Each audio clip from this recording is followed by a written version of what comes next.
gis nga su nekkoon ne comme balaa tey sax su ma la doon ñaan ko su nekkoon démba amoon na lu baax ma seexoo ma ak yow rek loolu ma consider so Gambien bi moo mel noonu mugo so nañ politicien yi wax leen bàyyi loolu parce que daa ngi soo leen ko nekkal promises yi bari nañ waaye promises yi naka lañ ko def ak di end of the day suñu dina gis président Barrow nomination bi nga xamante ne def na ko te gis ngeen ne mbooloo ba léegi ñu ngi ak moom ci yoon bi ñu war a dem wóolu ci biir dëkk bi am suñu jaar laata ñu àgg fu ñu war a jëm bu ko soon fii ci marché Kenya foofu lañ moo nekk destination final destination foofu lañ war a dajaloo def seen place jigéen yi nag jigéen yi comme ñoom gis ngeen leen doon ñoom ñoo nekk ci kanam ñoom gën a ci nekk bu baax a baax a baax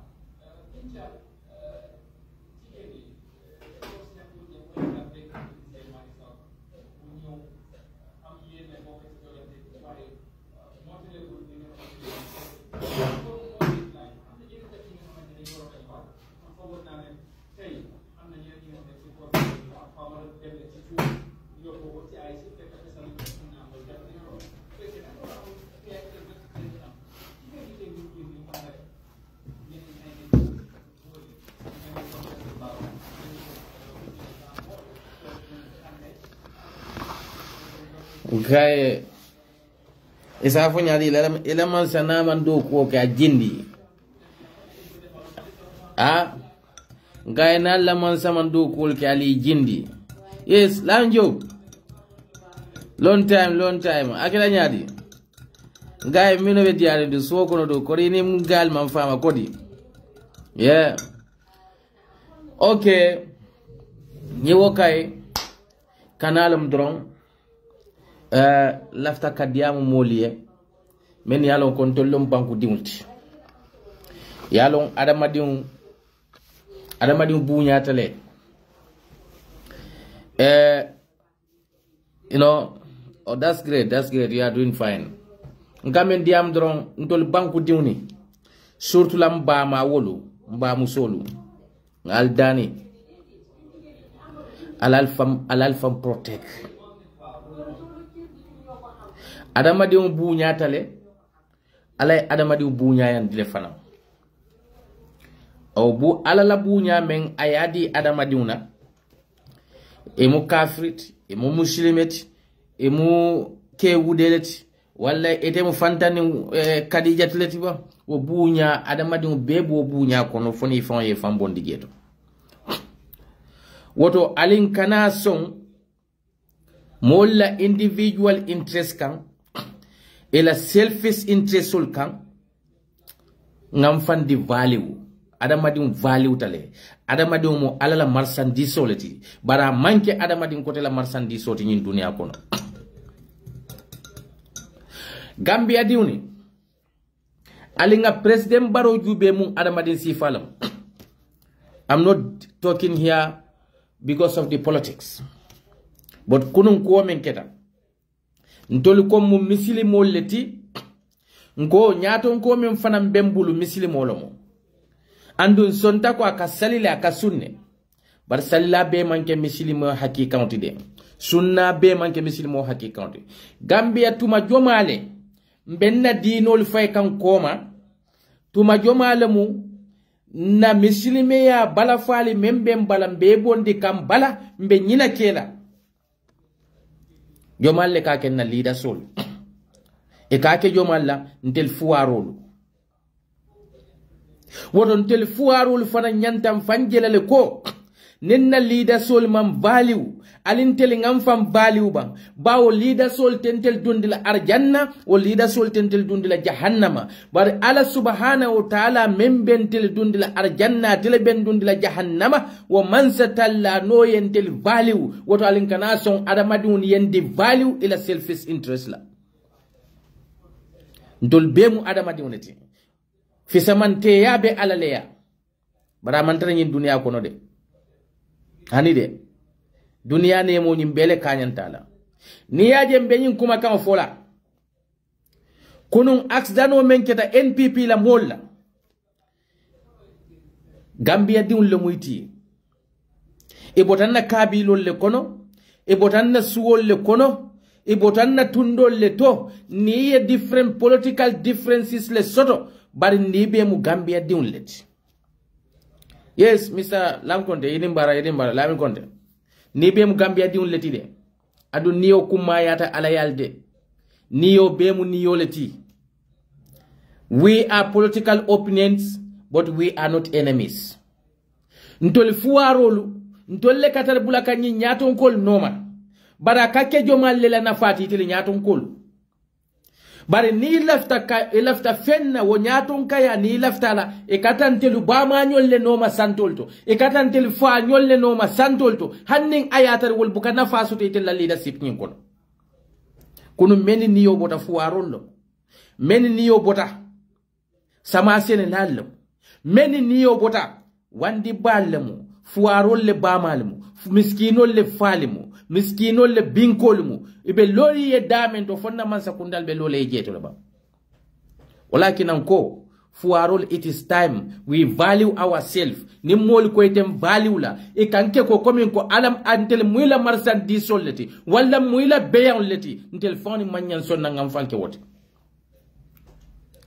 Why President Barrow atele mu Gambia bela president mo lulu wole niyo bota adamadi lulu ni manke ni dantantide hanna atele mo kilune niyo bota abena kan dalilo menna ko kati kete president fasa dalilo abena ka wolela ndenga mirako ning ayatare na muslime ya valiul beje ning ayatari ko ntolu kam muslime ya men fa ben jato kono bala fa nyine ben jato kono fo president Barrow mafu kala nomination o manyan nakela ala nomination he can go ahead with the nomination but he ala party supporter solba and in President Barrow famba and ala NPP la leadership they should give respect to the disease many yalo ko ifate la political la political celebration la siloleka imanyan no adamadi mutala ko beyan le muiti ibota molle la cordal kono ibe nafa men na corda kono President Barrow to nafa kenole ibe kemeni sutura kan wala mugadi na senela musolleti wala musama senela musolleti yela do ko tuje tuntana motola ala ye min jiyo do yande saya be mo bele tarla mo buka sal mo wala saya salbret walakin an ko talala almu alay ne man kafarke but Gambia is better we look ourselves na behavioral benyadile because ndenga jube ko ndemu dindi one tan sa bari na dindi ya watola ntol din sate oto ni sango ketaje aka telephone karo hani tantan tuno ibuka la fayke sate oto fente nga respect ko me yalo ko sate o kadi disease la me yalo ko isi nyolo mu iku ke nyolo mu wole bote kono e ka han tantan tulum fan hani yemu programme le organize aka tale karo yo organize yo programme o nyum fan suspend bari bi Gambia ding lulu wole niyo bota ani momen yalon ko e baramata ko menna wo moli hayna na ibe dansi kan ibe tantaw kosi kan e malon ko kuketa tuma jomale mislimo yo wo ha sifa soto tuma jomale mislimo yo ngani ya sifa soto Gambia kono furelu lebe laring men yalon ko inata dalilo ibe naka dalilo menna wala ko ka president nomination o nadiate killing yeta nomination o nadiate ni la executive foleta nomination o nadiate ko ini la documents oli yenyu ile yesamba nomination o manke by forcefully bari muso men yalon ko sama senela muson e buka fen soto mansa kundabulu e kata torani mansa kundabulu ini yoyebo wodi lulo be laring ngajele jang ngale ko africanol nto la leaders why are they so wicked why they take we after del banku diuni munakine kamuta ko adam beyolum ngalon ko nim president Barrow diune fata nyindulato wallahi billahi tallahi ebe celebration o men ate kela nyindi ate kela tendo ning ayatare ko president Barrow bari musole fata nyindulato nyin celebration o men be kera ate kela bal fuarol le fata nyindulato. They don't value them. Ebe tantaw ni kosi kay be donkan. Salbi France. Birim bo min keta France mo jolle fata je. Mo warawula la fo mo silent.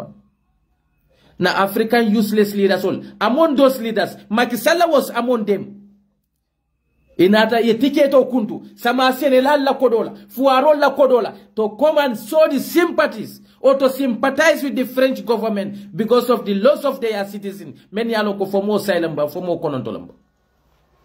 But if found a banko kam, if found a banku diun men kan namojo, if found a banku diun men ke niyo laye, if found a banku diun wala namo, wala bete joka, wali kafa, ni lulu kafa woto, ide be tantan koska di fata joma la koka ila kuoka. We see that as funny. Gambia, time jomale we are becoming so heartless. Time jomale mislime ya nyina spirit abe bokan jatol kono. Gambia ding wo Gambia ding ebe president Barrow noma inyante fanjela le ko manke president Barrow ye fenti manke president Barrow na la moli ye fenti menketa nyilla na kete fanan na sama isalo ko anyone be batun denjeto. This is so disheartening. Mo lulu niyo ebo adamadi lulu ko le niyo bota ini yo bota munela yela dimbahayal tuje ye kenyol tuje ye musunyol tuje ye diwni tuje nyelle mu musolti menike diwni sutura ila gadina do ku kodolla nyelle mu musolti menike kenyol sutura ni man suman soto ibe lori kenyole wodamento yol be landije te president kili nakuola wo mo lulo be anniyo ye kasara mo lulu ni lulu manke fen kunta di banko kam hannatal mo kilinam. We should give the respect to our disease. That's what they deserve. Bori haina nang ibala fa balol haina tandam kosola fureol belaring fure jomali wo fureol fatete lela kuoka. And we see that as funny.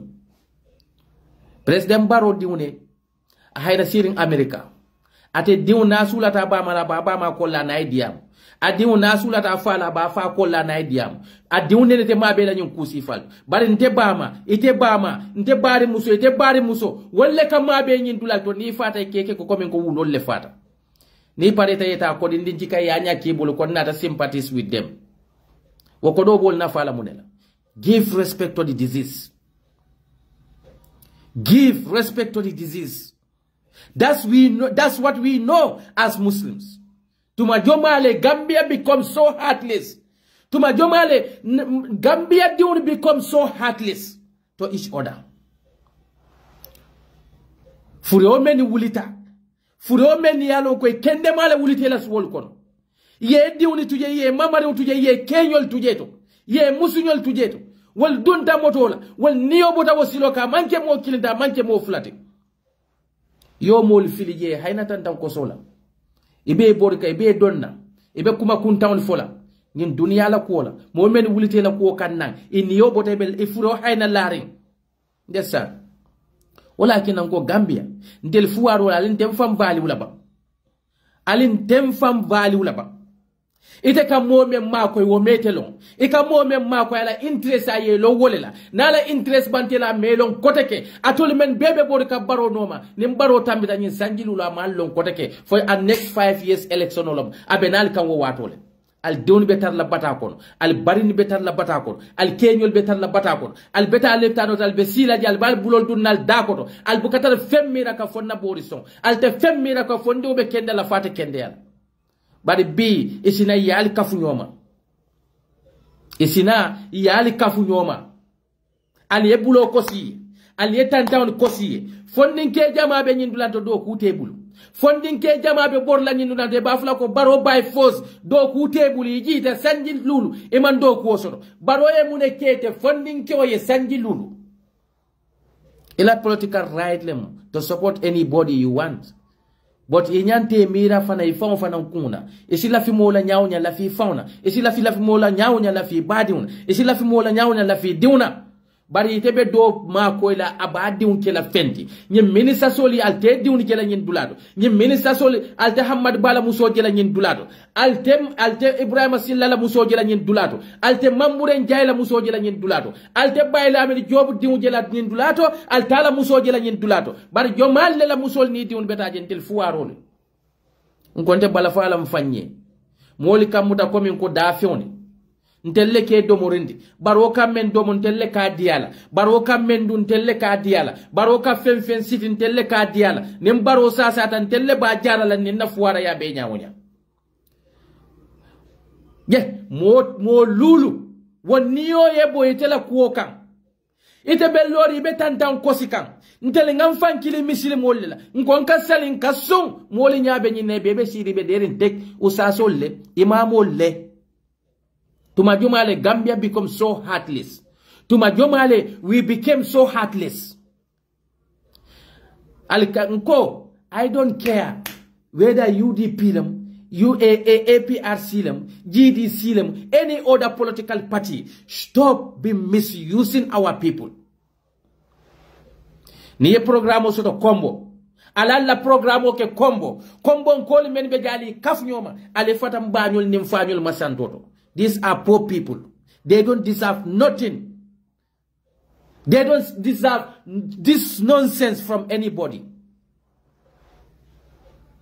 Sama sene la me yalonko e ka bondala sama sene wala akala sama sene fion tuje akala mol balundi menna kol filije akanete sembentu ya na murutani nkonko ita do hala ko kono kodeke ite be siri ni musu be siri of sokonal ba enjoy aliyama ala bal tulagel walakin al be diwni kafu al be diwni nyim former minister ali be jube ma foko men yalonko jannim ministre ibe kala ministre mu fendi bari fo fe yalonko ite manke fendi manke fenna fendi fo minister ya wala akine yedi usamba Minister ya wale akina ko yedi utika ya samba expensive school olto ibebe la bana sunya rolla katu haramu femu wobuka mona fa fenna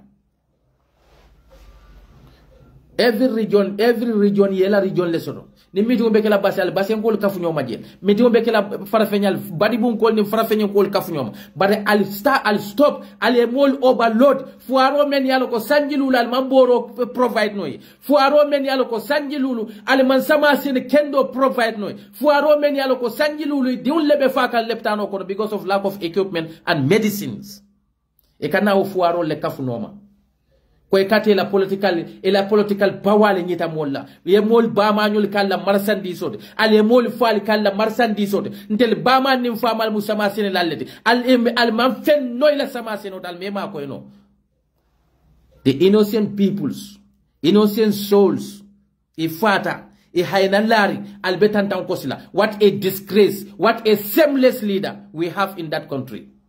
Imagine ni nyi mutuba du janet andi ko nyil manke misilimelti but e manke misilimoti nyawonya nyil lam misilimel baliya wala fisyatan tella dinoti mo manke misilimoti baday adamadi bunya bad ala fa ko inne ko laqad qarrabuna bani adam لقد كرمنا بني آدم وحملناه في البر والبحر ورزقناه من الطيبات وفضلناهم على كثير مما خلقنا تفضيلا على يولفوي اي ادم دي ولا فيسمان تي اندلا دافون بيتي tuba bol koyoli manke dina molti bari wo adamadi una fisamanteya adamadi una buñani yoleta ya mutay bul fulola wala kinanke sada danen latanna alala nyawnya nko tel mu muslim wollete imagine nin kole ya latanga kam borin kanal du tuba bolle koma muslimo kane karafa kafiro ma yote masibol ila muslima ya ita korosila why are we become so wicked? Why are we become so heartless? Tuma jomale Gambia nyilo fure lulu mo tanni lulu wo be barama fure lulu be lari e be tantaw koska wol donna tetele la kola muslime bankole kamaten. We should be ashamed of ourselves as a Gambians. We should be ashamed of ourselves, calling ourselves as Muslims. Where did that religious spirit went? Where? When are we become so heartless like this as Gambians? President Barrow man horomo soto Gambia diuni. President Barrow man balafa soto Gambia diuni. President Barrow man Gambia diu bunya.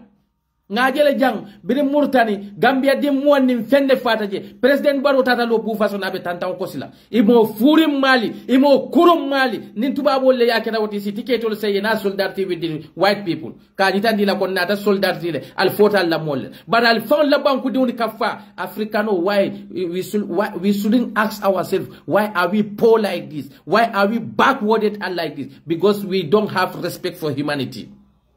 Ala yala adamadi umbunya ala ko faddalnahu ala kasira mimma kalakina tafdila ala ko ay few fen dada nyin dunya kono ite few fen ne long dunya dada fen kono ala ko ay adama de fisemanten diabete ite ko ito adama de bunyala no wonda men ye adama de nyim bunya ye ala la kuma kam mute bul fulol hanna tar al kol to muslimol te majal al muslime mal muslime nafiki mali al kawul al kanisa dadani. That's the reality. The poor people ali yalon ko nyi meri fata siloka ebe mum positionne to dunie ebe mum positionne to kenyoli bari ye kenyol tuje ye diuni tuje ye mamarul tuje ko kanete president na nomination to wal niyo ye bo siloka e manta fe wal jo fenna fo wo so mo be tanta on koska ini la molal be donka Gambia wala kinan kale ko nale baroto nyim banko kale bal nyaati kam masi bolela nation won nation kate adama di buñala nation nyen keta janne lamel arda bo fata janne almun alatala ne man kafaro kay wo somo be tantan koska itata mitim bake ima hanalon ko adama di ne fata fontel lafta wo mansa si fale la ba alinga mansali natindi men yalon ko be bala fasutu lanye alinga mansal natindi men be bala fasutu la Gambia diuni alinga mansal sindi ba men yalon ko they will feel our pain. African leaders, they are the most wicked people. That's why they become a beggars among the leadership in these 4 continents. Because they have no respect for the humanity, they have no respect for their citizens, they have no respect for their people, and they see their citizens as animals. Ina fiki mali Francais ya jambomin keta janne. Francais la banko ka birim bomin keta terrorist attack le keta kulopoto. How many people died there? I think 11 people or 10 people. Macky Sall na fikol, African leadership na fikol. The hypocrite leaders, they bought ticket come and sympathize with the French government for the loss of their citizens. But he found a banko di un be fake la banko ka mul mutafen. Wasomo kata tantam kosol. Slaves. And then we poor people, we don't want to value ourselves. All we are doing every day, borrow this, we borrow this, we borrow this. Mome yalo ka mal value. Mome mal life value. Funding ke useless in Haida Borikanoma. None of them who are employed by that government. That's what happened. When you are useless, your thinking capacity is low. That's what happened to you. As a youth, you graduate from university. 5 good years, the government cannot employ you. You graduate from university. 5 good years, they cannot provide any skill center for you. And you still following that government. Because you don't know what you want. You don't value yourself.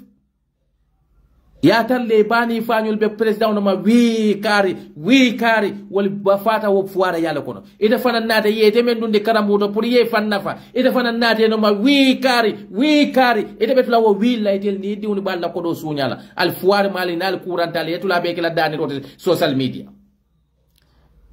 fuara ya ala le ko la moka bari jutunna ya e fonde kale fankande bawo ala ko en ne ko Oma asabatu min hasanatin famin Allah andu nyina mutonyati momo ye kairo soto ye kukendo soto nyin dunia kono wobota alaleya bawo alale koy ko ne nyin kukende karike ebe kairo soto la ne nyin kukende karike ebe kairo soto la bar ala fanon koyende ko ma asabatu min musibatin famin nafsika momo oma asabatu min sayiatin wama asabatu min shay'atin famin nafsika momo yaku jawo soto yakole ya ko membe laringal ka botal falle bala kato ala yal fatandi ko men mal kalte fatala wolma ala kale ko suñaro man bete ite ko ka suñar lalle eta ikolle empower ala ko corruption o man bete ya haramutal ite ka corruption lete ke empower nugo kole ya late kay kanafo ala wala ta ala kammentole ala yole kamento bawo ala ko ende ko ma asabatu min sayiatin famin nafsika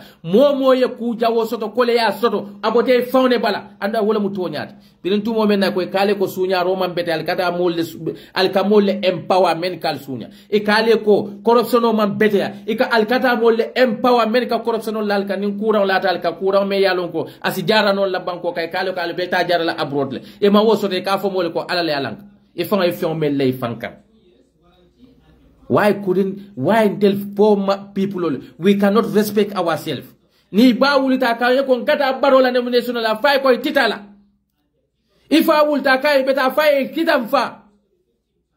Yebo kombo, yebo bolon kono. Ye la do ko tuje, ye diuni tuje, ye ke tuje, ye busu tuje, ye mamari tuje. Kwe kana munela useless government la nomination. Ini yo bota woto emane irrespect fenna fo so mo ye tanda ko si ite niyo ite bela e fure obelare. Do we deserve that? Tuma jomale ntolo as a nation, ntel poor people, tuma jomale mbemfam bunyala, tuma jomale mbemfam value la, because ngalo nena leadership, they don't value us. They just want to use us as their materials. Nembaro di une fata nyindulato, feama nyembekelala. Baro musu no le fata nyindulato, fatu ba baro, no le fata nyindulato, fo nyem program obe to continue laba. Barrow will go through ahead to do his nomination. But there will be no drumming there. And there will be no public gathering there. We know that. But because of these people, they are poor women. They are from provinces. You all talk as animals. More can they disrespect if I found disrespect. Gambia diuna alal fambunya. Al manke mo la marsandisti ala dambanne la marsandiso mo adama diwti nation men kade adama diw buñala ala koy ko nte ala koy ko nga adama diw buñale andu nga tankale external internal ndele atanka nyim bela nata harje koyola ale harje o mental ba sotolale mun mansate mo harje dila mansate mo harje kuyal alla ko dole be mansabul anyanta men kala nyantole kala amanya nal kala la material solti abe opposition o menta telle ya keje abe o balwo men ke ka telle ka diala abe o fani expensive no men tun ka telle ka diala no matel bunya mune atina telbe borla wonoma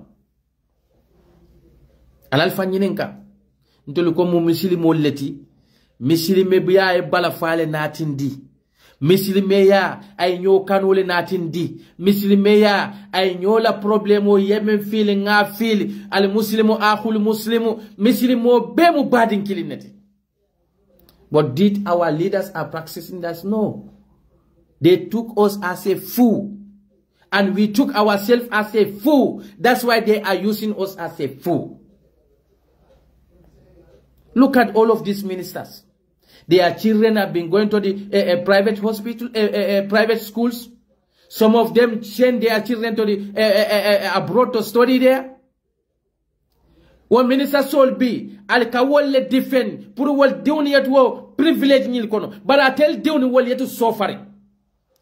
Walakin amba musolo al balafa al fanyi wulwo be mu wulwolati wallahi ye kono ma yake kar kononto ebe batari wo kar kononto kola wulwo be demindi nyame yena wulwo kola sanji fula sanji saba so sanji tannim fengi idiwe ke fenti mansa kunda na wodinde utakake uselessly ite muso fana be uselessness ni mansa kunda membo lake diun kay ka wuli ka defendal ya mere ba ke ka mole e ma ke mole ba ke fonela Imake mola, ebake ke fanela. This is so disheartening. Furiol belari mo lulu wole ni obota. Al kata wo somo al malo ko kuketa. Mo me benta nyin latal be misilime din. Al be bota misilime kordal le ko. Tasa biyo balbul, al be jako boka, al labala falle. Al labala falle. Del dindi mani saya kira sa to. Hade atari ye tulune lola ben yalo ko lokune ben nate mai ka baile. E ka suspende. UDP la programme will be carrying jane. Birilla min dombondi babanta. Ya ila programme will be suspend. This is what we know as a Muslim. That's what we know as a human. Let us have respect for each other. Let us have respect for our people. Let us have respect for our poor people. But we, citizens, we are the problem in that country. We are our own enemies. That's why the government is using us like a seed. That's why they are taking us like animals. They have no regard or no respect for our lives. And that is the reality. Ite America mole kamfandi. Emukamo kamfandi. Bari ifan jube ba wulula musolo mwiti. Ye wuluo dimi lo nyame. Do fane wuluo dimi lo wonyale. Fatu babaro wuluo dimi lo wolanyale. Sajon Balo Baro Wuluo Dimulo Wonyale, Mamburen Jaila Muso Wuluo Dimulo Wonyale, no lie diun value Munaki Atil Mustomali, Atil Samasina Muso Menialoko, Alial Diun Wulu Batalekono, Ali Susun de Batalekono, Ali Samasino Alial Diun Mendi, Moment Kana Wodul Takela Ficho Taka destroy Al Kabulo Kos Wole, Munati Nambete Sofala Nyoka. Why? Munaki Nambete Sofala Nyoka. Ilota ko ha yalo mansa na ko men wala be kala mansa alale ka mansa sindi jomale kale ko alale ka mansa sindi to nya alale ka mansa sindi bawo alaw kay wo kole ko to otili molikuli man tasha atele ka mansa ya di mola men diata bari yalo alakas diamu hakili malle alak niaje ko ala diamo ka fo mole la allakum tatafakkarun la allakum taakilun la allakum tuflihun alaka nyimbe fo hakili malle tuma do batal sike miral lalti tuma do batal sike hakili malti tuma do batal sike kunna diolti ala ka diamu hakil malle nin ala koy kon tele kam mansa sindi men diata bare ala kilewne nata foy ko inna makanna fil ard lahu atina kulli shay'in shababa nte biray banko dada so fembe banko kan ye few fenne lo nyin dul balu abalu kono lam abalulam bang a harjelem bang aman sayalem bang ala koy ko ngasababo ka belale akoy ko faat bi o shababa al bula sababol noma woto nim mansa alaka mansa chus bar alaka mansa chus ay telle ke mansa la sababolti telle ka mansa sin fo mansa le malon ko ala le bekeri ala etel latala ko ala le ke sindi munati ne be tan tele bañul fuarul kamala nan santote ka fo ka nan nominate fo ala te je membe nominate fo ala te sindi laba nyone ne la te nyinti mo kana ke nene aka fo ko alale mosi bar wo mo kilun kana ka carte o sangebul aka fo ko nanga carte o sangebul wulitan fate malo ala begel jannabe wulitan o yusla kay tela carte o sang abe temen na carte o sanna ibe siri la suwo kono sama wo wulitan e mo jolle tora wala wo wulitan men aya yusa yela carte o sang ila wo wulita ite junube jolle receive woto kaatu dindiw men beta leptano te jaralo soto lela hakko be tele kay teme la carte o waf dindiw men yalo ko kuram laate kay me jarano kaatu e kole ya mel laate ka e fana na hakko be jele kaatu e tele sembodi mansala momo kam mansa sembentuya mansa kuruna alke sembentuya alla jobe jele komi birintumo men nako karuna nyoli ye fira awna sembentuya nyame e maje ala ye tolfo kana haman nyolla nyille fir'auna la mo kurulti imaje alaye tolfo ibela junubo be larenje kilin katu itelle fir'auna yamar ku kurun la woto ni kam man sama koy man same yalo man sa kurunum ika kela ni dia kan abe jama tora kan ala tora wo tora la ta adama dum kay fanna junubo be gele mislime diwni alketu ko alal mukallabang alaya alay mem fale al kata akela bare nana ta la selfish interest la se ala use al yokalla evidence ali alfan back wala bare alakale ne fala tuzaki anfusakum huwa alam man ittaqa ha al kanal fanjay ate alale yalo jomale silanta atinya janni be bura bulala ibe fankela ko itemu ala nya silannalde bari be na fiki yalal be mansa kurul talal be defend la wo bankoka mansa membe toro la kamulka mansa membe molla nafulol sunyaka mansa me yalon ko amam bala faso ton tel bamani fama nyole fuarol mol fele fata be lari e kata tantan kosi wol dul natete la koka. Shame on you, President Barrow. Shame on you. And anybody who is empowering you to do such heartless action, shame on all of you. Banku di lulu. Womanke ninsi lulu tide. Womanke ninsi tantide. Womanke ninsi muantide. Adamadi ulle munyite a human beings. Nyom fellow Muslimol. Wale fata. Ifata joma ala kuoka itelela kuokamu. Bi tata sori betantan kosika. What a heartless, and shameless president that we have in our country. I am ashamed to call you as my president. A president who don't have respect for his citizens. A president who have no regard, no respect for his citizens. All he care about my leadership. I want to be president. Ni mol nade we baro mannas. E ba alay bambole me la programme. Abuka fem fanfono. Baro. I feel sorry for these people. A young people like this. And they said these are the people who went to school. But most of the Gambian, you know why? They used to go to school just to pass exam. They study to pass their exam. They study to have a degree, but they don't study to understand. They don't study to get the knowledge. They don't study to get the education. That's why they have empty paper, degree and empty paper. When they open their mouth, all you can do is just feel to vomit, because only stupid, useless things come from their mouths. And these are the people who call themselves intellectuals. I mean, yeah, I'm trying to bring you here, but I don't know why. Nothing ko bukasong. Let me check, you know. I don't know why nothing ko bukasong moltala, you know. I feel so ashamed. I feel so ashamed. Wallahi billahi. I'm trying to add you, you know, allow other viewers to send you requests and the broadcasting. Okay, so ninga allow. Yeah, I'm adding you, but abukasong. I don't know what is wrong with my, you know. It will be so nice. Ni isi contribute no, but I don't know why. Let me try, you know, to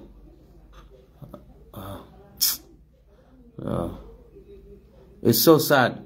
I feel like, you know, sometimes I feel like quitting from the Gambian politics, because it's so sad. It's so sad that people, you are fighting their right, and they don't want to feel sympathy for themselves. They don't want to help themselves. Ala kaka molle mako men ke fam mako itata ye fuarol jurumandi nyoka men yatel fuarol jurumandi nyoka wo mo dan tawni al yalo wolbe wuli jolle sur la tel atel ye murusu ko dal bulu kensew al tata do fonali fa ben kinol menla president membe siri Sanji Lula manku keno ale Sanji Lulu, he cannot provide a job for you. Sanji Lulu, he cannot provide medicine for you in your hospitals. I'm sorry, you know, sorry for interruption. Call Ledunda. Gayalal hakobo endinye, you know. I just received a call, so molen call and direct call. I wole na fionko interrupt. But nkame mfale drong, you know, Gambia la ko balafa wartale. Funding Cameroon. Nga ala bambo le menjabe siri. Abukala abe mune fa fula koteke. Ikamu yafanye baro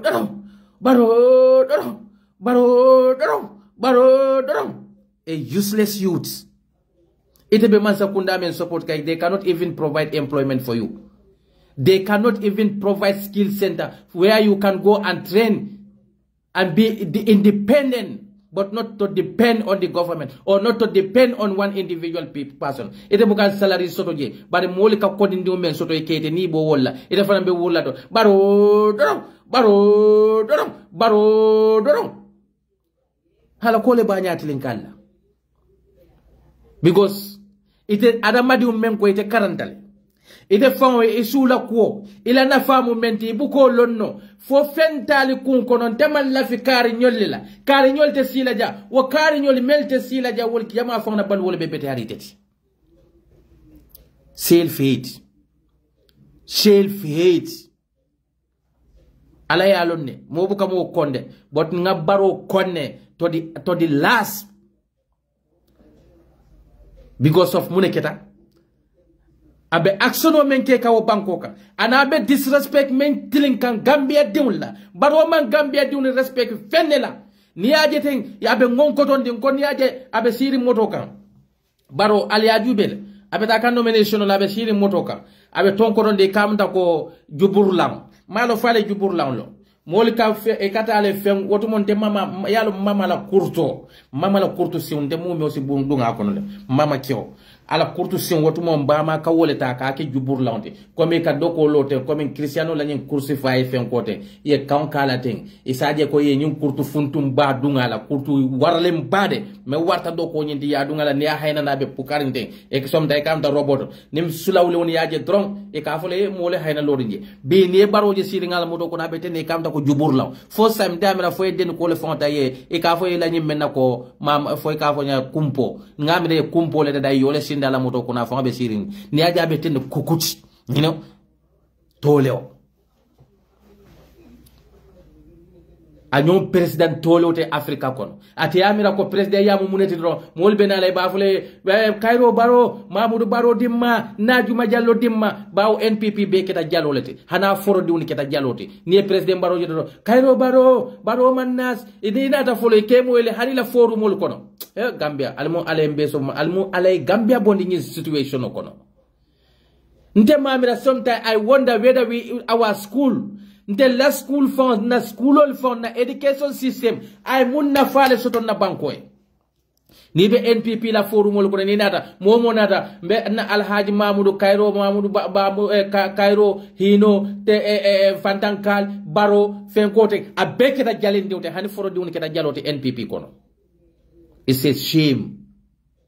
Momo fundina be Alhaji Cairo Mamadou Fantankal Baro ila media te fem ni fem moje wallahi hino mo hina la kuruna mu president Baroti mo me yalo ko ka molla na fulo sunya Gambia be la fertilizer ka sunya ikatalo sama sinela nyato ikafoye ko ngas jambandole natindale bari molle ya sunya jomalle ya sunya ifona minister sol. Is that not a shame?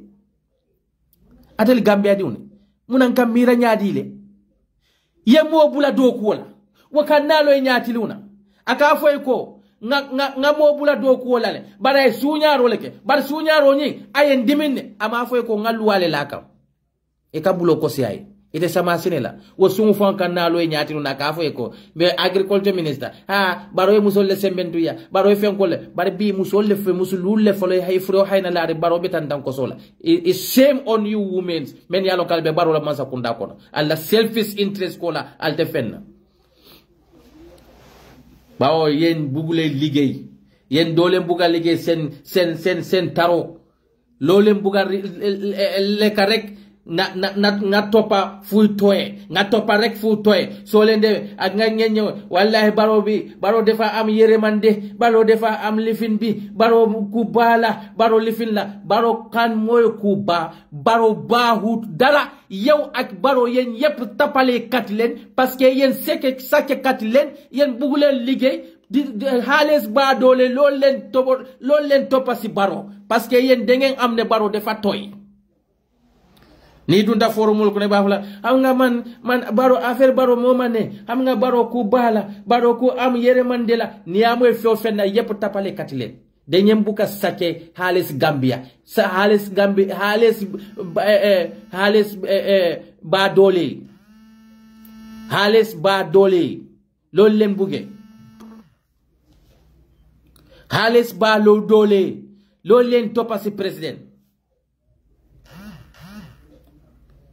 baro ko am yere mandela am nga baro defa baro bana kay parce que baro toyla baro mole njosun halesi si yen de ngeen jël sun halesi si ñun sun yayi sun papa yep mu ngi sona si kaw yen de ngeen tok si sen office ngeen wa am nga baro ku bahala wallahi baro defa am yere mande baro amul tribalism yen sen nafiki tribalism yep du tribalism affaire tribalism sen bokay ñoo nekka ci liggéey government ni sen sacc sun xaalis moo tak da ngeen defense sen bokay ngani ngene leen kay leen ñu anda baro am nga baro ku am yere mandela am nga baro parce que baro toy la baro moo leen josi si yooni pour ngeen sacc sun xaalis yu xaalis sun yaay sun xaalis sun baay yen wallahi doo leen gis janna ñu dem rek da ngeen dem fi te so len dem ni dara NPP la formule ko na be am nga man baro billahi baro affaire mo mané way man baro rek te ganaw elek nga dem hôpital de nga dem fa nga joy fof mu ne ma am nga fi amul garab am kan moy sacce garab xaalis yow ak baro parce que ya anda baro ya neka di wade baro defa am yere man way sa dom mu ngi ka fu ñaade sa dom mu ngi februar sa dom mu ngi februar yow nga ne baro baxna tay sa hôpital amul garab amul dara amul fen den ngeen dem si forum nga ne dimbalen ma harama dem uti go phone mi denga fok ni social media Facebook ak WhatsApp mo neka sen president te so len wa baro bahna baro ku am yermande la yow da nga dem Facebook nga dem ñaani fofu nga wara leka nga dem ñaani fofu nga wara faje sa domi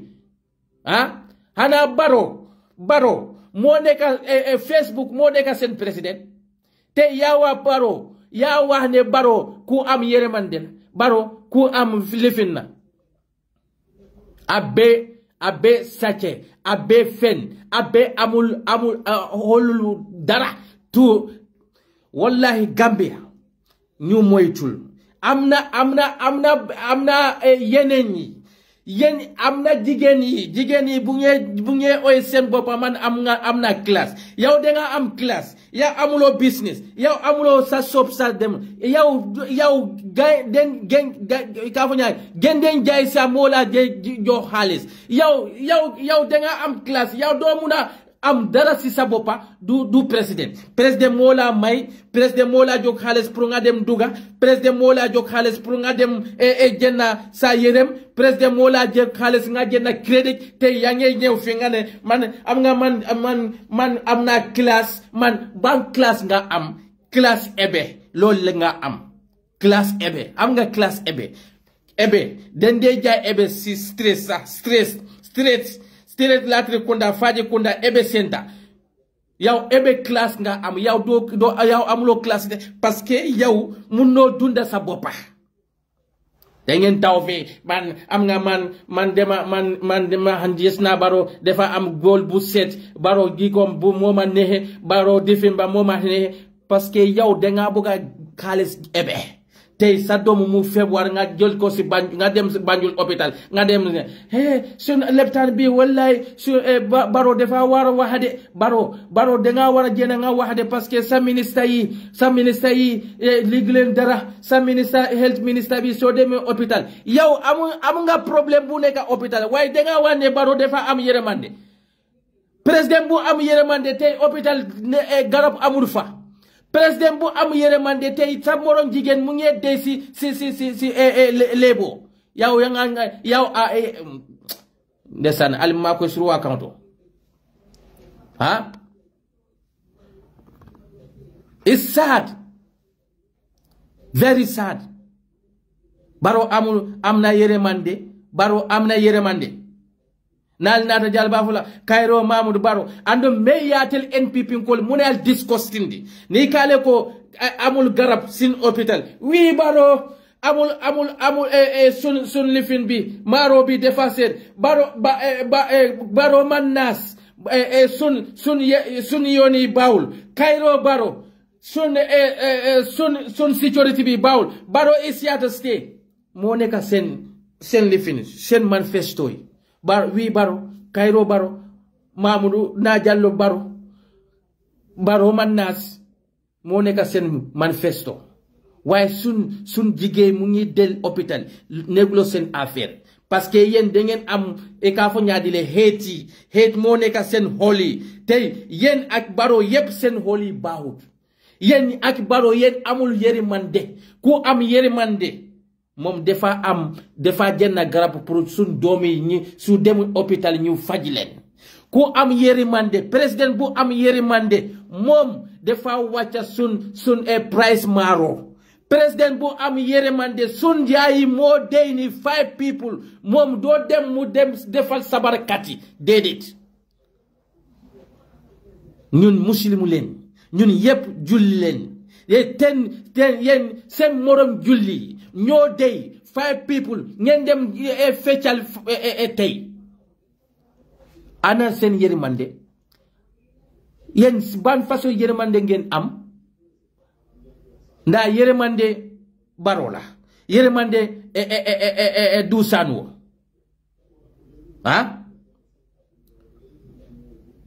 ki man dema rus sax pour ma oy président Baro suma président def ma rus parce que man doomi julli la man doomi muslimu la muslimu tey sa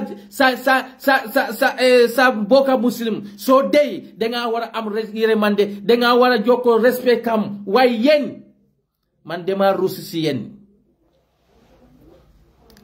man hamna yen da ngeen defend sen sacce kat yi président tapale kat len ministre yep sacce katilen ministre yi parce que yen sen women mobilizer Maimouna Baldé negul ci defend président Barrow de Maimouna Baldé jekeram mode defend def de defend jekeram parce que jekeram sacce katila jekeram Assane Diallo mo sacce sun hales président Barrow mu ne ko Maimouna Baldé so buge sa jeker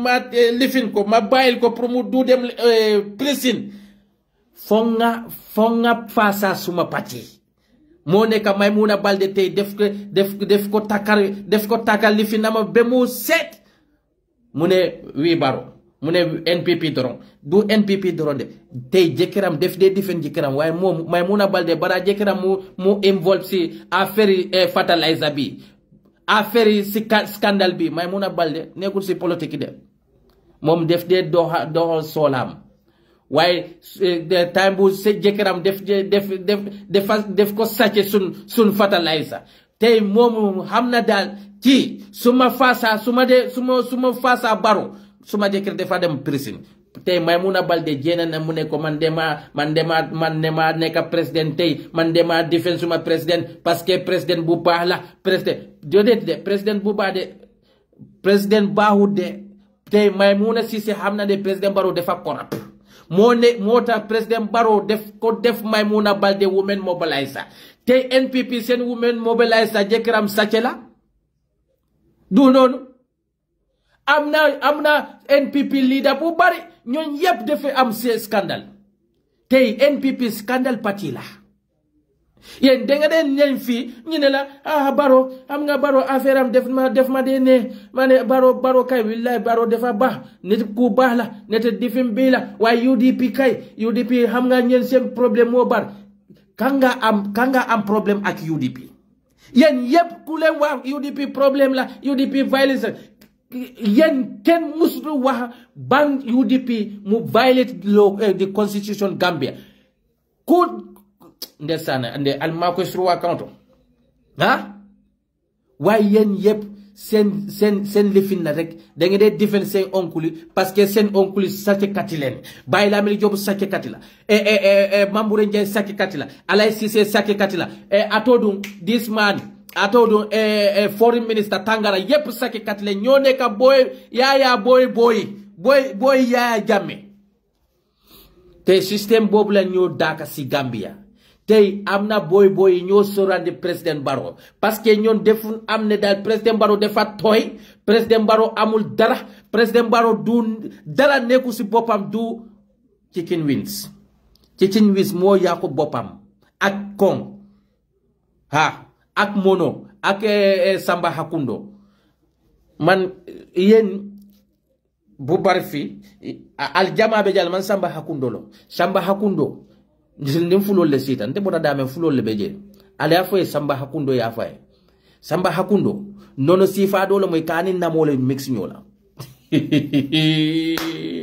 niyo min Samba Hakundo al ni sikadala dindu yininka ndega di sikado kele ndel ni fulol le be sirina sato to iba fulale mune mu Samba Hakundo ti Samba Hakundo nono do le mo niyamin dol fam be jay ka ko menna ko akade wudile kela kuma kalantan fo dol be yasi bula sinol nono ni as ammi mo stadi buke fandande no wala anono di atale kanin namolo dundi ñokono ni ye futo ke wokodo ye sukuru ndin ke wala president Barrow ke fa wala kina nada ta meeting la ka be ke sinoti je na be siring office o kono akatula do kor ni men nada re kay saga akoy on kay ko sa sign bi kay bi akoy ko na koy ko bi bu lalle kay ko am nga bi contract bobu la akay ka fa ko am nga read ko aka dedet do mu na read parce que président bu nga am ne da def te fele subjetan yep 9999 la motax président Barrow bugul read ken ben contract def de jok Mamboure Ndiaye ne man amna yakar ci yow bul wori parce que do muna read mu understand ko so bugul read sa def de nelew parce que Samba Hakundo la nane mom kon Samba Hakundo ebe ak chicken wings mo yaka sun presidency state house bi ken supportam mo ñoo nekk big problem supporter President Barrow supporter NPP man dama dee rus sax man dama dee rus growing up man doo mun a wax dara du Barrow dara mbela fenko jube ka President Barrow betambe ka Barrow dara ale bambo le mama be mu ne fa fula wallahi ko manjelo mu tano Barrow dara Barrow dara Barrow dara Barrow ko nyim fana ko kayralam mo la furol belari furo men yalon ko ibotela kordal kono kanete president occasional to ibotela kordal kono kanela pati fasa wole menjio do yata siloka e manol defend fenna ibejo fenna foso me be sabaro lipaka ali ngam fambunya ninna man sal mambunya ali ntele ngam fambunya dil fuarol ndemu santo to diwneti and I'm proud to be a provincial child man wa kawla judo si ker la judo du si hôpital mota ken duma full yende nga dem si hôpital nga dem judo fof docteur yi ñoo ne lifindi nga def lamp si safin lifindi man province la judo gudi la judo bu am lamp amul lamp ken duma foolish man peri kaw domi kaw len wan ken duma yap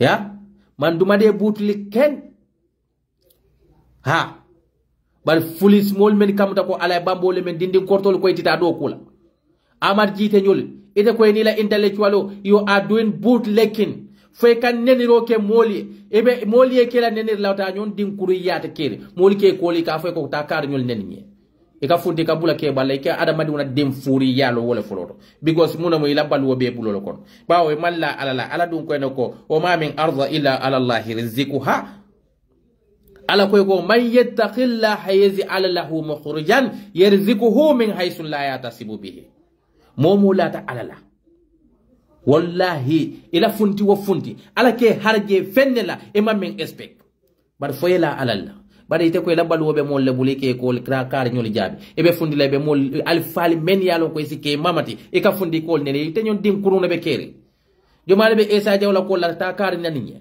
jomale be Essa Jawla ko la ta kar katun tel fuara yata Gambia bete bar ndemu fuara mente man gorola man dumba president Barrow mune man duma de wax parce que man gorola way lol president Barrow wax la wax te dumom du goro man Essa Jawla man domi goro pire la man tame man gorola motak duma de butli ken man magena badole man magena popat man magena po si Gambia yep way ken duma yep ken duma use pour ma dem saka niti dedit luma def rek suma consent la way sen yen domi lifini ke ba koto kam ka ko jite alay bambole men ñol mo furi woni ka falim kiyal yalla kata bulalla alfalla den kuruni al mammo kal flande fodabo tabe diabla baro doro bar nim baro bota je nin alaman duwa jabe e be labanna fale bu kolela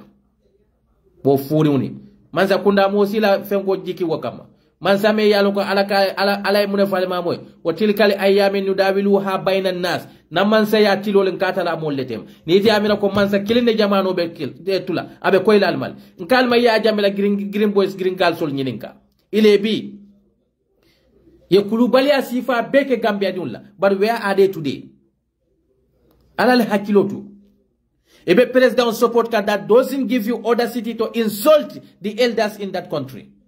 If you manke eldate tumomen na ye fani batu siris wokono ye bunyadi wala kafundi kata wande alfal doya because you are shameless. Imam believe fanna John diuna muiti John din jawna muiti walakin na molla falintoli kati kay ka dialla katal man believe al fanna al kalte depel al fanka walakin na mol bal use ka as ila property soul like remote control mo furiuni chamula kat mo dantani beg NPP kono they are disgusting wala mu amar jiteti ala bambo leme talibo konjira lamel toure birkama njay mane ñi ñon dim fuuru ma wulu Gambia kono diw me yalon ko mol kete chodi e ka fo ta bulela alfalla e ka bulela alfalla e be neni la men keki wala itella alfali tol mala e ka fo ko political nim political ko mbebe political munakina why they don't go after their elders, but they can push you to go after your elders. E ba fole ko mu kewlete any day you go after their elders walunne ko ni be kuyale beje la kotilo walunne kalon ko mu dim furi uneti bawo itesi bulela sio alfalla bari itella alfali te bulala walla ibe falintol kile ibe la audiol sela iba fala ala bombole me, but any day you touch their elders, that day they will show you who you are. Only do your politics like the way they are doing their politics. If they don't go after their elders, why you will go after your elders? Mo furiune alkatar bularing alla mandinka alfalla alkatar bularing alla mandinka muskeballa albe nenila albe doyan ila be buloko slali den kuriyale tambe tanyina bari yalo si wasi den kurun ba kono le ngo si man fisi asiti bawo alakale nako la o alakale kenako inna kalakina zakara wal unsa nga musoni ke odala wajalina su oba wa qabaila ngalike kabilolti ngalike siyoliti pour mun kamala lita arifu pour aller nyolo wo nyolon kola alay mune fale inna akramakum indallahi watqakum bar wo nyolon kola be mo bu nyaronte alaya wala moti me yalon ko asilantante alanya ama fo wala mum president ama fo wala mo si karti hani arabu man fi siamoti baral denkuru malu isi kodoti yalla al kafundal kala al falnene al dem fure maso fo balole al fi fundi ka kodoti yalla e be bloko silale be falinto di lalla e be alto janjandila atel fan yomuta dinkende yalti atel la dinkende al matili fenna fokalla al fal doya alla dinkili al mat alla dinkende al matil al fenna fokalla siola al fal kal fulante badal nyinata ko samal fanan be kala al fal tini simani jada kenda be al be doya men ke ka wala samal fanan diwul bena doya de kila la men tambita atel be menna adama do yemben fi wala ka wulu bawo al kalte do ko kila le balwal tarola yalo nin adama dum kate do ko kila ka balwa tarola abe kala mole wuliya folaleti abe kala mole nafikoleti abe kala mole seden juroleti purata be balula nyamen adabe balu ka wo balu nyamen abe balu kan haramole la mandin ka diwni mo ma fal kanata political party to de bar mandin ka diwu be ni tata be APRC sopoti ka fo ki do ki patriotic la ni tata doy you are intelligent mandinka ni tata NPP you are good mandinka ni tata UDP you are tribalist. But what about the Fullers who are supporting Mama Kandi? What about the Jolas who are supporting APRC? They are good Gambians. But when Mandinka support UDP, you are tribalists. And they tefana muye fangom ngomundi because you want to please the people. You want to please the people who are around you. They don't because you don't want them to accuse you being a tribalist. Then you are tribalist by yourself. Because nimo kontem esa tribalist, nde esa tribalist because of muneketa. UDP, then call me tribalist. Then I'm a very proud tribalist. Nonsense. Elasio, ni mamuda fendi din kurumali maji. Fatu Kamara. Ema alta Fatu Kamara network. Adon din kurum ndole be sutiyari ngabala wala kena lamilin jaiti. Mo furi uni meni yalo ko ema sofa barakantawni wala kata bulari elasio la be do yala. Ko nafulo kama wala kena jama fana beje. Ila nafulo. Nko ala ko mole no kada rabbuka alla ta'budu illa iyahu ala ko alkana momo batu namanke ala taala dam bannete barada ta munela waka wol bil walidaini ihsana al wululal al sibunya sotoi al wululal al nyinyem bar momen kete wululal doya ite ni wolle katare ite baraka be kele la ko to nyaadi bawo ala fawne ya fanya qur'ano kon akwate ala bato kola wa khada rabbuka alla ta'budu illa iyahu wa bil walidaini ihsana al wululal kola e ala subhanahu wa ta'ala bato kola al nyanta nyi nyala jomal mal wululal ede wulula bota mandin kolle ko e ba mandinka e fa mandinko e bonsu mandinko mol kawo mandinko doye kabulo ko su wolle men kawo mandinko doye ni wolle kata e ko tebe men sodaka ale barako keje fo ala feta ma mol ka ala nene Fatu Kamara I never talk about you. I never even mention your name because you are my bread and butter. You are not my bread and butter. And then I never, since 2016, number block from Fatu Network, or for 2017, I don't give a damn because network bukan telah balu dinna. mfone ka balum fanye. I don't give a damn anybody. I'm not here to please anybody because ngalo nembe so fenke ka benning alale tema alikiyama lulu ne be nyinin kala be la killing. So I'm not here to please anybody, but anything may yalo ko ase ala kam fanding kama adama duna munte mantema but nka try la nga wala avoid but many yalo ko al kal ka darajo nyinin kala siyole kajafi al ka darajo nyinin kala siyole doya al betula doya la ko no fajane ila yawmiddin bawo ala le yo siyo dada ala bo siyo dala ile tete jede ala ye chusi keke mandin ko kata yalon ko mandin ka yala bebete yale ala ye chusa yake surwati kata yalon ko surwa yala bebete yale ala ye chusa yake sarakullo to kata yalon ko bol bebete yale bawo ala ko ne la yukallifu Allahu nafsan illa wus'aha ala buka fella adamadun te men duni nola bari te ko siyo musi kurunet e kanda kabula wo siyo la e fa ni bani fa bota men kon ite ko yeke fend eke alala tiliwotili e bani fay kataro le doya kan ete molbe bulo kosle meni kata e ni bo doya rola e fanjube ba ete mandin kadi men katare mandin kol doya ka e fanjube ba majority jomalle be bulo koske foy la wo siyolum fo si kotel la si man fisiati sitire de Essa Jawla na muso musra kullol te mbita musra kullol ti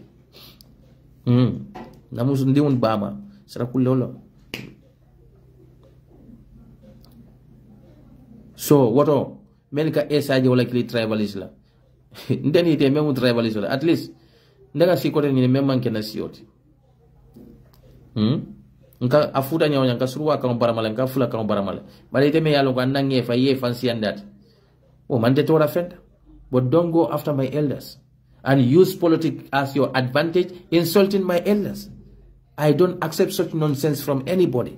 Mangalo ne ko mandin ka din kuruni te bannaje mandin ka din kuruni ite banna Gambia society kono e din kurum mali isitari la siyo nenla e benay ba afla mo le tonyala mo kabule la siyo bela e kanay ka fo mo la tonyala e ko ite din ala ka dia ala ko o bil walideni ehsana e wulula ye bunya ye hinela mo men ka wo wulula doya ite bol wulal bota siyo men ko mo ko doya kanay ka fo ko ye doya ro men la na wulula kay tonyala ite ñon dem kuno be kere wala kene mari betu la wodi fala drop lamin jay afana mbo mo le kono wala kene ka fo boy sol men ya lokal ka lamin jay la ñine ka jambandi because ni mo kulu baliyata mo lafta ko al lafta famous la al dunya lo na kal telle attaque pour al sa janjandi ñame aka kufanne wala ka lamin jay kufanda ka tala fenkoto aka wala fatu kamera ka kufan aka ta ka UDP tapas fala lamin jay ka kufan akata ka kol safe UDP mabawa yalo ko UDP dun le kano me kala kol fo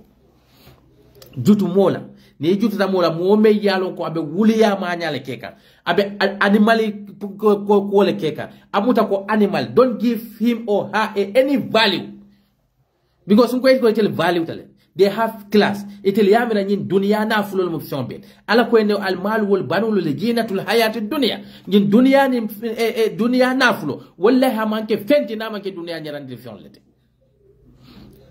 bari itel nyina ko beta al kiyamale e bu kemira al kiyamale itulo bala lolu molle be faka e bu kemira wol bela ala kuote mo men na kuote te so sen londi no silo kendo fatu kamara ala kuote adate ala kuto musoni yamira ko duniya nyimbe tu kanne bara nyina da ko ala ya mona fumol adama done al mauti yati kum baktatan sa ya kata trento lo ko tu momena e ma kala muta sa ya buka notification ki mokan sa ya buka taman ser ki mokan bara ka terelale bar nabe terenne la sa ya manke kasiti kana ke sa ya e kawoti bar kela barol le kawoti silan kana silan sa ya nya bawo hanni silanta sayanya watakin ne manfa bar silan ibe barol men keka is yes sila ila barol la ibe kuma kaw men focus sila walla dada dada ibe silan na sayanya bawo sayamu kulati mente bayla don be kawo to de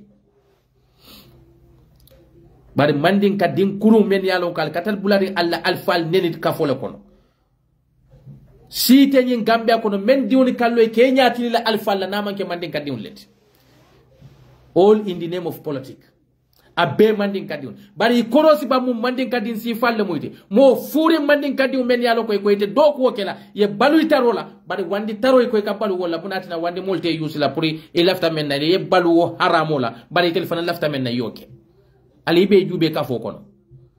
So let us not waste our time wo mandin ka si fal ben kono le wo mo furin sifal ben konole ite banda je katu man sofa ni sofa ite sonna moliye la kafo e babo tak siyo men kon e fa bota siyo men kon mol kalu nyatili wala kanene e kabulo ko si wala yafa ko be tonya la foka ali jube mo sifallo ali jube mo jomalle soran mo jomalle ke kili hero la mo jomalle ke kili rightful people la ali jube jomalle soran de ke la e ke fen ala jube ba bire UDP ko alinga Fatou Camara la media boycott jomalle tata ka fat defend those tribalist men yalon ko they are Mandinka enemies men yalon ko they don't like anything about Mandinka but ni aje Fatou Camara ba defend kanet but ni aje suti ata Mandinko la do they will start attacking Fatou Camara. These are the people men yalon ko they are defending Fatou Camara today, but a fool will never understand what is her surroundings. Yeah me be kila fennet to go and meet famous people, to go and meet the people. You meet a whole class. Ke class ala nyakoto jani be kila class adamadun nyakoto e fada say man fa say malumbe la class ya be jida lon ko ni nyaada be fosonta wolo ne la class kaji bari ni keta class te ala nyakoto wo class bu kaji de in dunia na flote fent wallahi billahi anyway ngal bula ma fala mo be assalamu alaykum wa rahmatullahi ta'ala barakatuh annal badi mala Essa Jawla Essa UDP yes but in South President Barrow, shame on you mba fuarul na fuarule bonan santoto mbare musu fuarule bonan santoto wal niyo yebo misilime kendo ntel bota misilime kordal le kono Gambia mu misilime bankoleti 95% of the population are Muslims. Nembadi uni fata nsi nyoli fata, we should give them the respect. That's what we know. Ndedinde ma wota mu ne saya ketana sato hanata de nyobodu ne lola hanata de kankuran turu ne lola e ka wo kankuran turu ne ka suspend ne surtout la mo lulu ni yoyebo. Why President Barrow, shame on you. I don't expect such heartless behavior from you.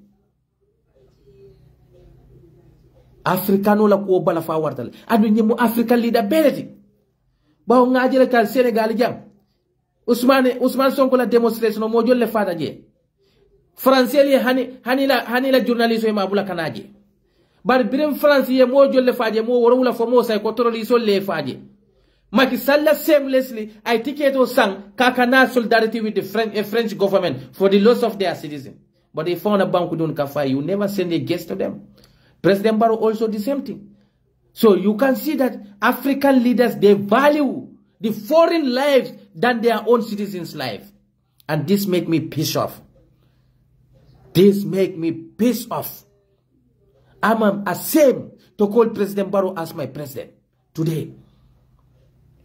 Mo lulu be botana mintole in my area from URR. They are that poor people from provinces. They don't deserve this. And wala kinako, being UDP, being PDOS, anybody, nalbe programo kela, albake ka kombo mento, al kombo nkol kafunyoma. Leave our people at the provinces. Nibe programo kela provinces, let them gather together there. Base nkole gather base, badibu nkole gather, badibu ni election sita le biro tikaliad. But I'll stop transporting our innocent mothers, our innocent sisters, near accident soto, nobody cared them. President Barrow, fuarol, mislime diuni, wale diyo bota mo lulu, ni nyanda kila national mondiality. Gambia, the entire country should mourn these people. Misili mo lomo. Bari misili me diwe fa. Ibenete mena occasion oto ila kuo kyake na ye fa. Wosomo in tanta we funti. In njalo le funti. Imalo ko fienne fanketa. I'm ashamed as a Gambian. Wallahi billahi talai. And that is the truth. I am ashamed. But because you do this, because more many bafula ko, ha President Barrow pop mo manfunti kom, mo fundi da mo manfunti ni de la tala ko, or more Gambia di un betele koma. In a nomination, you will just go with the few people. and give respect to this disease.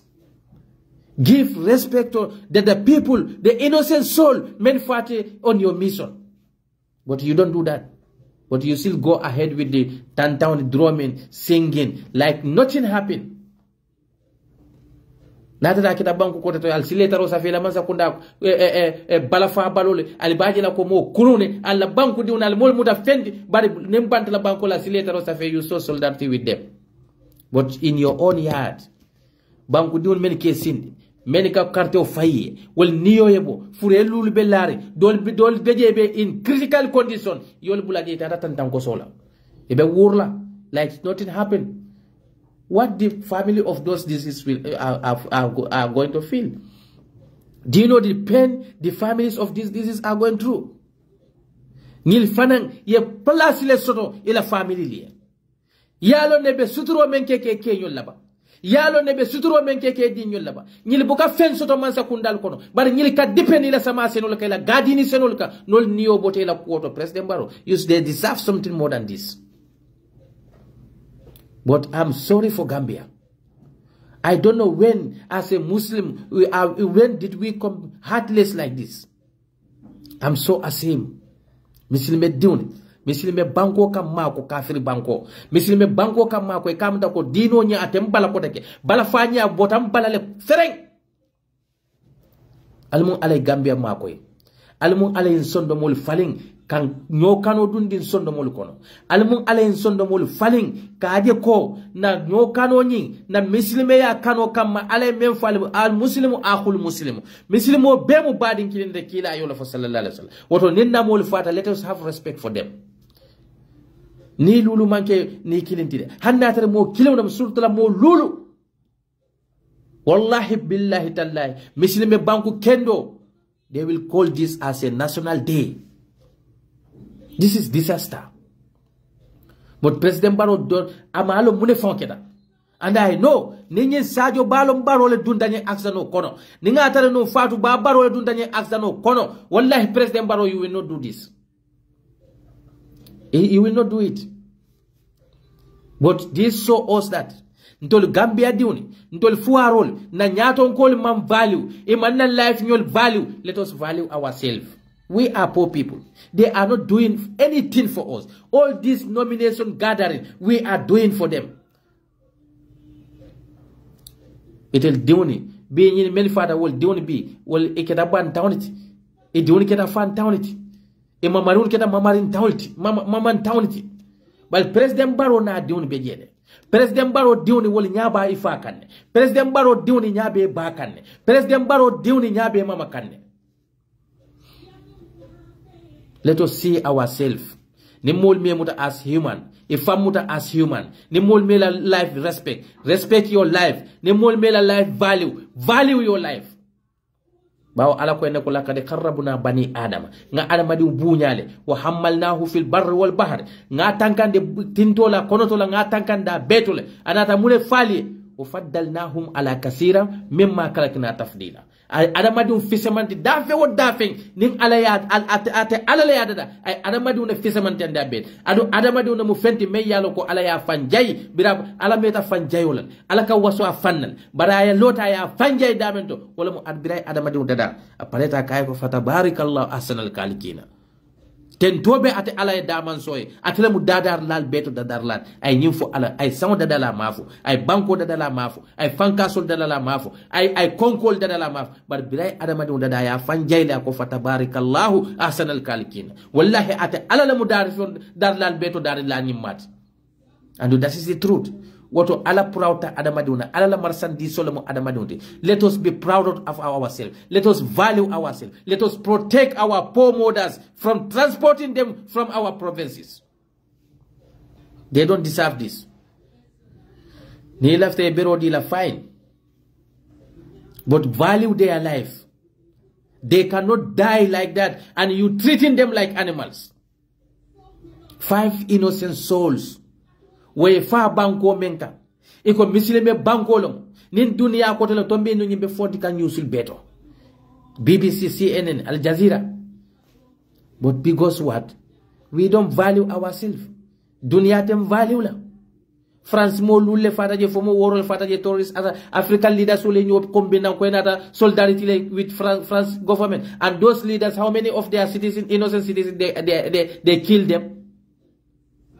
Na fikia continent. Walakina we will continue to be a beggar nation. Because alala adamadi undi ko ito bunya le ite abako ite lafta men na alabo kele. Never. May God help Gambia. Almun alen sondo mulu faling ni jawya si fay bon sondo mulu kono. Katu ni manke misilimo jikoti de. Ni manke misilimo la behavior. Adamadi una fata bin UDP member, bin NPP member, bin any other party political party member. Human is human, and we are Gambian. We have political differences, but we are not enemies. You cannot treat our people like this. The human being is more valued than this. But President Barrow, shame on you, and shame on your party leaders, shame on your party advisors, that you cannot call off your nomination, or you go with a few people to the nomination and you give respect to our disease. But you don't do that. You come out with drumming, singing, oi, po, pa. Molbe President Barrow normally. This is all belare lepta anoto. Fure lulu belare nje. And more tani lulu membaramata. And we called ourselves as Muslims. I'm a same Gambian today. Wallahi billahi tallahi. Almun ne manin kafar kila talali. Almun alaye itadula fisiendi bodulati. Alanin Qur'ano horomodo. Almun alaye la junubol kafar. Alanin Qur'ano horomodo. Ye kuoku kejang anyimma ajawma. Almun alaya faliye nemola. Alanin Qur'ano horomoka. Laila barakot. Sallu ala Muhammad. Ngalbe konto. Alnal badi malam. Essa Jawla. Definitely I'm so ashamed. Kafuko President Barrow will go ahead with this such crow singing. Hanna tariko inin grobe fundila. But tell them not to sing. Tell them not to drum in. Afoy kwe kana tantangos. Afoy kwe kana denkiloke. Let's go in peace. But furol belaring. Furol belaring. Nim furol fate tela kuole kang. That is sad. It's sad.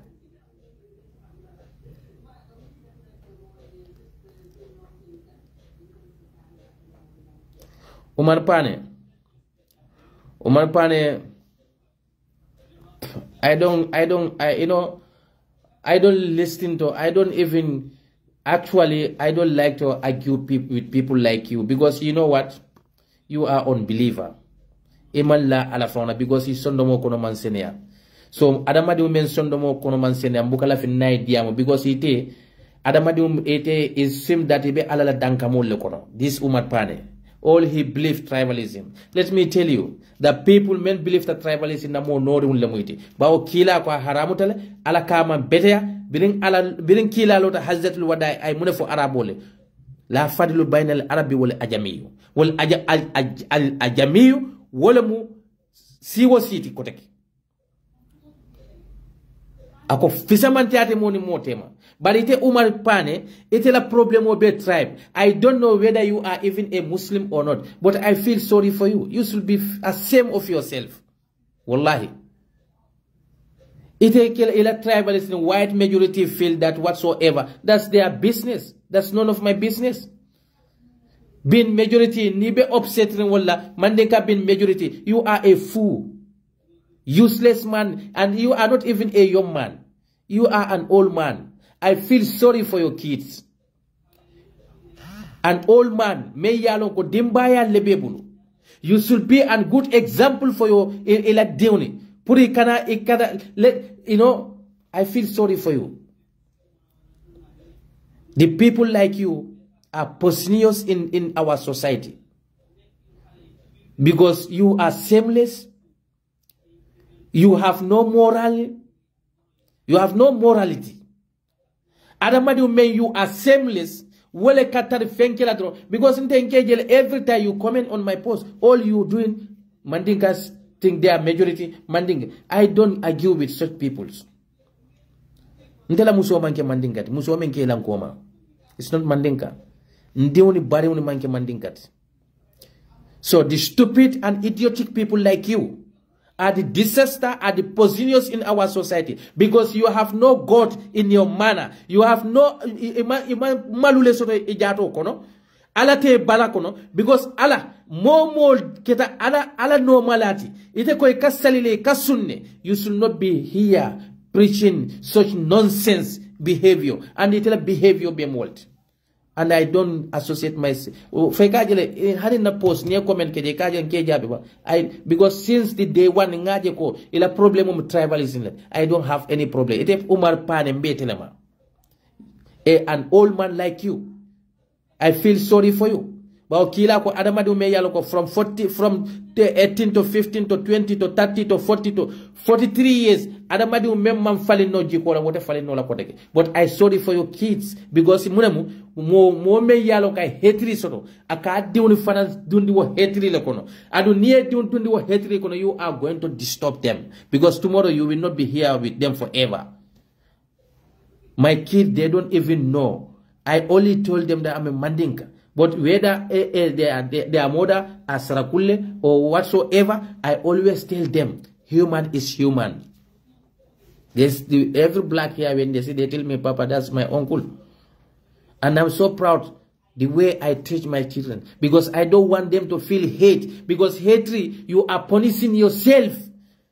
Alay dafion menda nite ka wo kong ite to dafion nyabe dalay mamba kalama abe alaba dalay mamba kalama ite ko ekole hate ni e diun karande wala be diun tora kan dunya ko ba was alala luolu nayo dafion jedron aji sole kaddemi jusi dimi mbadu mu kura wonati Umar Pane, an old man like you, misilime jiko tela biring ala ko inna kalakina zakara wal unsa nga musonin kewda dale wa ja'alnakum shu'uban wa qaba'ila wa qaba'ila ngalike kabilolti ngalike siolti pour mon kamala li ta'arif pour ale nyolo bare ala labanta mun fula jalla wo nyolon be kola akali ne ko inna akramakum indallahi wa atikakum albe mo bu nyaari unte alaya wala mo moti men silantan tenya anda ma fal be mo bu nyaari unte alaya ma fo mandinka ama fo fula ama fo jola akole men silanta alanya ala lentel da yenke fenko da ba addi en kullukum adam wa kullukum adam wa adam min turab albe mo adam dum be mota banku mun kolko nyin kawmo anke notinti just to differentiate each other ala le yalo ya kemen kam nite bukalo fenkan fokaje ko yes, because you know if Mandinka casting they are majority. Ni Mandinka casting they are majority. What is the problem with that? What is the problem with that? As far as country belong to all of us, that country is belong to all of us, and each of us we are going to die and leave this country behind us. How many people were in this politics? How many people were leading this country? Where are they today? They live and they die and leave Gambia. This banko mu ala dambanetate ala le bala banko ketala. Adamadi tenyim banko ketala. Ala in karfan damale drop ala du yemem fo molene ko la tufsidu fil ard. Al kanaki banko tinyalal. Mune ka banko tinya ila daji ko me yalon ko ka funtindi. Wala sifal ka banko tinya. Ite Umar Pane. It's you I'm talking to. You should be ashamed of yourself. A Muslim.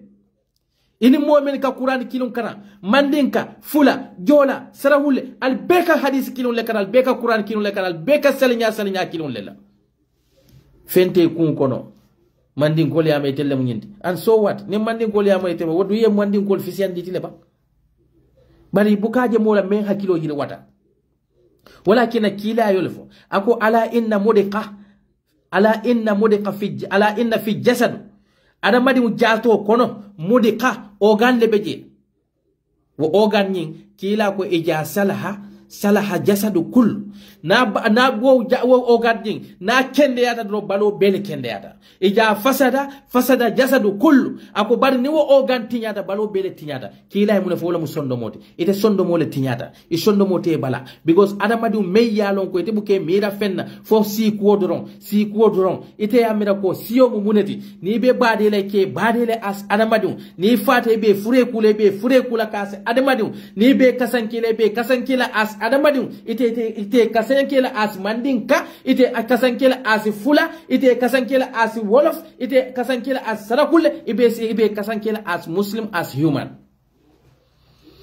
fale ambe tukanyin dunia jan the people like you I don't have time for you wallahi billahi because I want people with the positive messages but not people like you isondomo kono be faring hetrila ila muslime ya koros bawo ala kole ko inna salati tanha anil fashai wal munkar saloka mo fadande kukuru ni ku jawollema saloka adamadi sondomo kula ya sene andi seti ni sondomo man sene ano be salika be sunka muru ila dino ka ya korosi ba ya muru ila dino kan ya koros walakin na gambia di jama be jalla ko mbala falti ñin tribal ko be muslime diun le bakeka ande ñille koy kata qur'anul le kara ñille ke fankili sunni yalla ñille ke fankili salafil ñille ke fankili wahabil ñille boda kordal kono men yalo koy telka alale batu bari ison do mol kono be sun kandi fetti si kola we should go back to our religious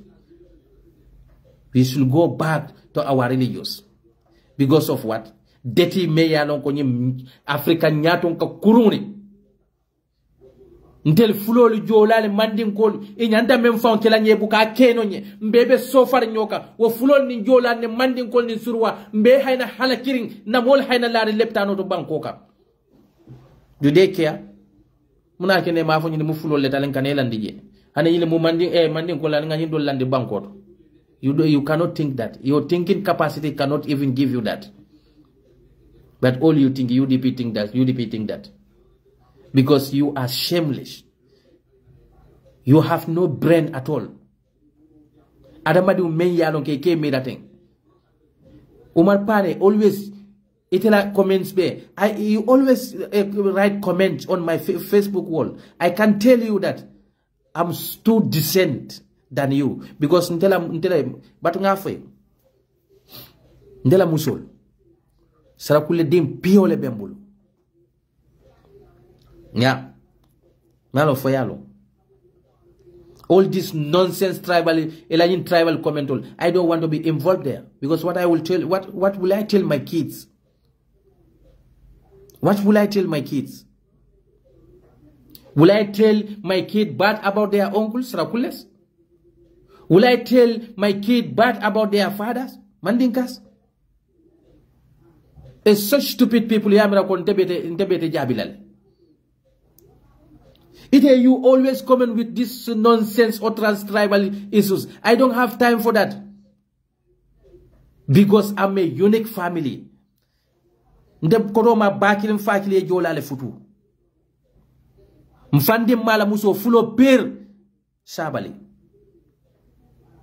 come and spew nonsense here. The way the people are insulting Mandinka or to try to discredit Mandinkas, I have right to talk about that. But at the same way, Nikwe Bakela Sarakulola will talk about. Nikwe Bakela Siwosila will talk about it.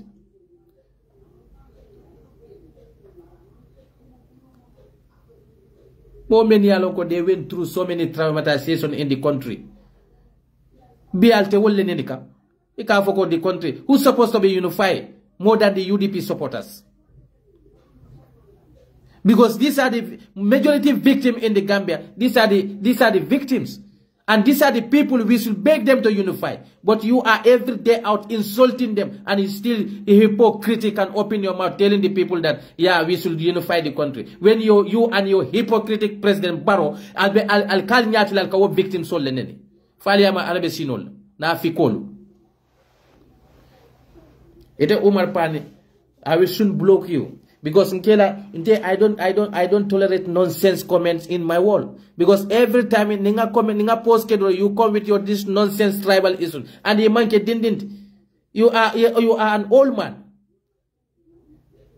You should be part of the society. Me yalonko wala nyanta mol unified. But it's a problem obe manding katenem. Wala you think you are majority. You think you are this. What sort of stupid old man are you?